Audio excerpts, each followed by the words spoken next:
American author and journalist Richard Louv once wrote, "Time in nature is not leisure time. It's an essential investment in our health. What would our lives be like if our days and nights were as immersed in nature as they are in technology? Time spent in nature is the most cost-effective and powerful way to counteract the burnout and depression that we feel when we sit in front of computers all day." After a late night, sleeping in was definitely needed and appreciated by all. Breakfast was made, French press coffee was brewed, and we settled in for breakfast among the snow-covered trees, taking in the amazing views while laughing and reminiscing about the memories made the night before, and also trying to come up with some sort of game plan for the day, knowing it was going to potentially be a day heavy on the miles.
After a quick raid of the grocery store deli, snack aisle, and sticker carousel, we regrouped in the parking lot to scarf down lunch and set our next destination.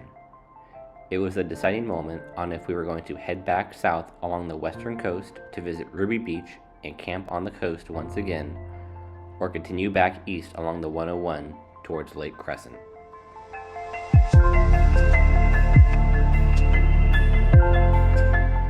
After some discussion and route comparison, we finally set our sights on Lake Crescent, and after about an hour and a half on the road, we rolled into a fog-engulfed and snowy Lake Crescent.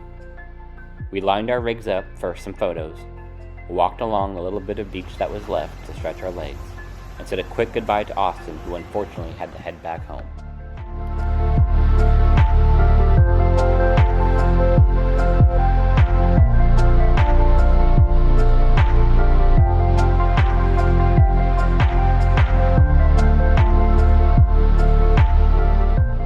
As the afternoon progressed, we snaked our way through the quaint downtown of Port Angeles and made one final stop in Sequim for yet another fuel stop for Spencer, additional dinner and snack supplies, a last-minute purchase for a new SD card for one of the cameras, along with one final meeting of our navigators, Cody and Spencer, to discuss possible campsites for the evening.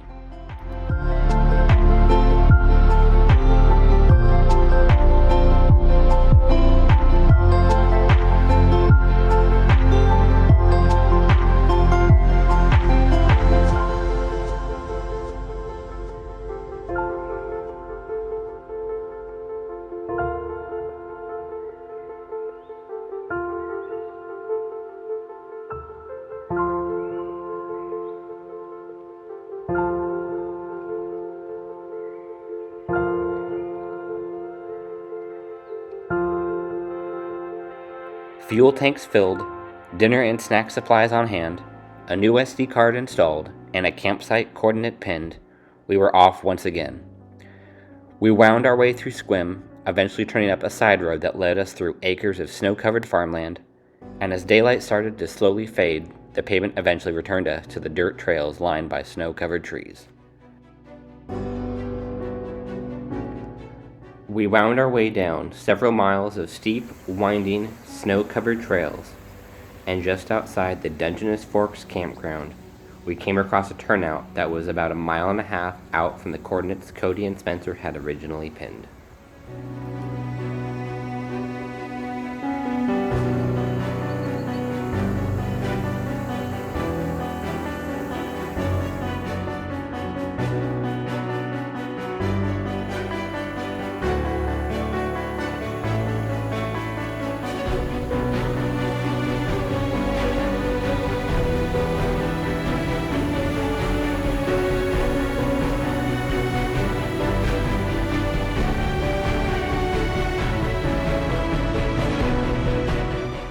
The Riverside location was just too good to pass up, and with daylight quickly fading, we decided to make camp there for the night.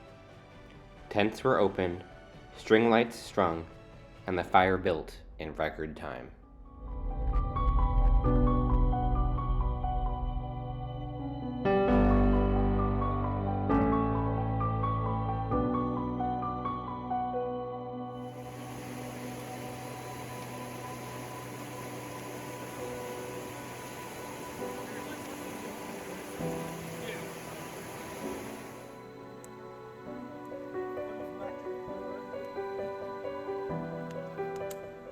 There's just something about cooking dinner riverside over an open fire that added just a little extra flavor to the bratwurst. It was substantially colder than our previous camp spot the night before, and the temperature quickly plummeted to well below freezing. But with the sound of the river, full bellies, and drinks in hand, we settled in and enjoyed another night of good laughs, Cards Against Humanity, and each other's company before calling it a night and dozing off once again to the sounds of the raging river.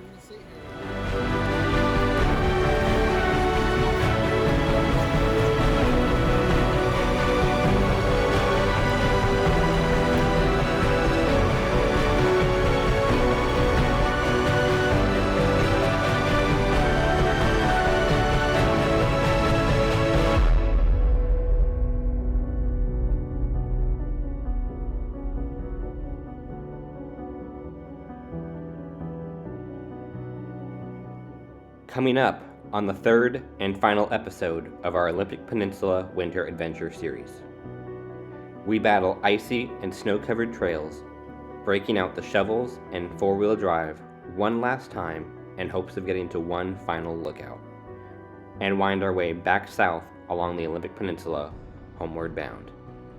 But until then, please remember to like and subscribe to our channel, and most importantly, happy adventuring.